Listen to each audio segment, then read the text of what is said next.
Let's take a look at the news. There's quite a lot of news. I was surprised by this. 23andMe got hacked, and they lost more than half of all those DNA that they collected from everybody.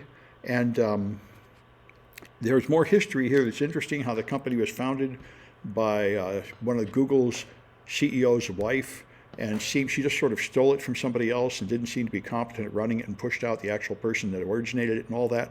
Anyway, after they got hacked and lost the DNA for everybody, their stock price fell by 98%, and apparently they're just going to go broke. So it's kind of a good object lesson in computer security, that there is some level of insecurity at which you do destroy your company with this stuff. I was interested in this because my power was out for the last day and a half, and my internet was still out when the power came back. And I think I know what happened. I talked to Comcast. Comcast sends me these texts, and they tell me your Comcast is going to be coming back, but it didn't come back. And then they said, you can click here. I went there, and I started talking to a bot. And the bot told me something ridiculous and wrong. It told me that my account had been canceled. And then it sent me to a human, and then a human said, oh no, they're fixing it, they'll fix it in half an hour, and they fixed it.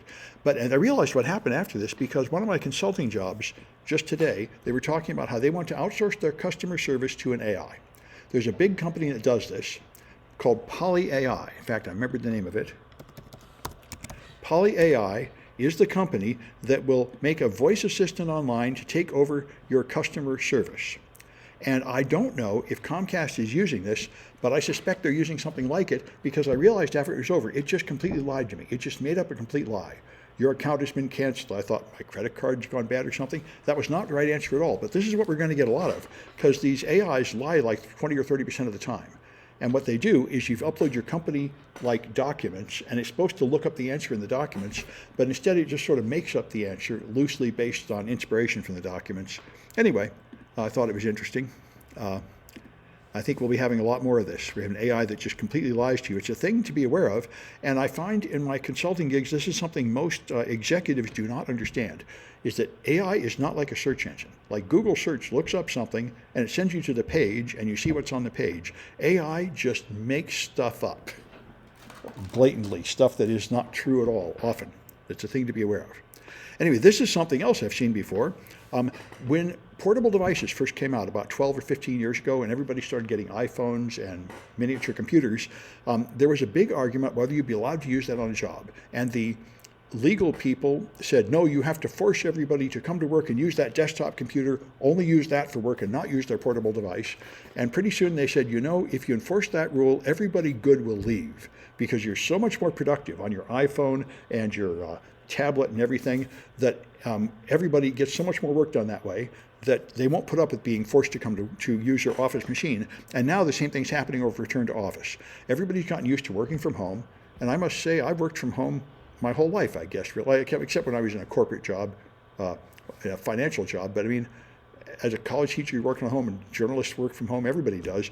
And I think we've all found out you can get plenty of work done at home.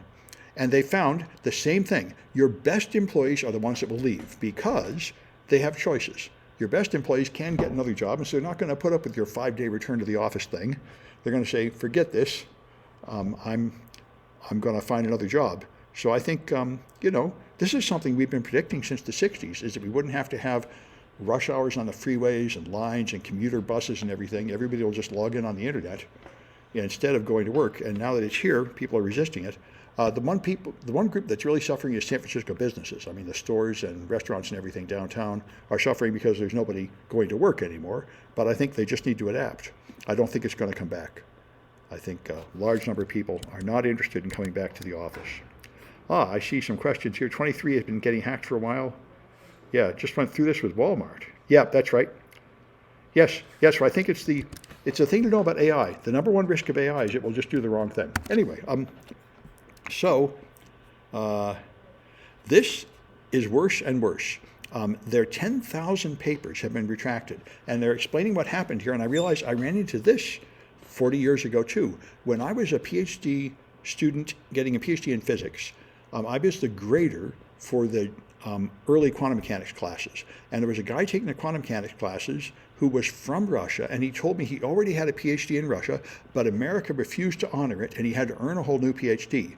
And I later found out why, because at that time, what they said is what many people in Russia do is they just take an American PhD and translate it and call it theirs. So they often just steal the work. And apparently this is spreading to other nations. What's going on here? They talk about how you can pay people to write your thesis for you and to write grant proposals for you and stuff. And what they say is that a huge amount of fraudulent papers. And they say it started in China, where young doctors were required to have published papers. So they would go to a paper mill to get a paper they could print as their own, and then it spread to India, Iran, Russia, Soviet Union states, and Eastern Europe, with paper mills supplying fabricated studies, and more journals. Now, the journals have this informal process called peer review, where other people are supposed to read your paper and comment on it, but you can just bribe them, and sometimes they're sloppy. So there are papers being published that are just nonsense and not even on the right topic or anything. So this means the scientific journals are getting all full of fraudulent papers. It seems much worse and much more common than I thought. And that deflects medical studies and other important studies into blind alleys as you base your work on fraudulent studies. So that's not good. So I was amazed by this. They were prosecuting this mother in, I think, Michigan, saying that she got her kid a gun and should have known that her kid was nuts, and the kid went and shot up the school and killed people. And they actually convicted the mother of not of allowing the kid to get a gun. I'm not sure exactly what crime that is. And it's the first time this has ever happened where they punish a parent for allowing their kid to get a gun. So this will change. I'm not quite sure what all the consequences this will be. It's certainly a big change.